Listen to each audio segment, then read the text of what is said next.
যখন বৃন্দাবনে এসেছে, কুটিরে বাস করছে, একদিন একটা পরশ পাথর খুঁজে পেল।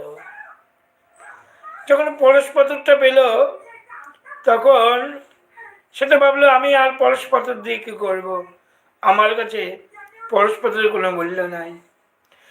যারা সাধু সন্ত তাদের কাছে বিষয়টাকে বিষ্ঠা বলে মনে হয়, বিষয়টাকে বিষ্ঠা, ভজনের বাধা। তাই সনাতন কি করলেন, সেই পরশ পাথরটা নিয়ে চালের বাতায় গুজে রেখে দিলেন।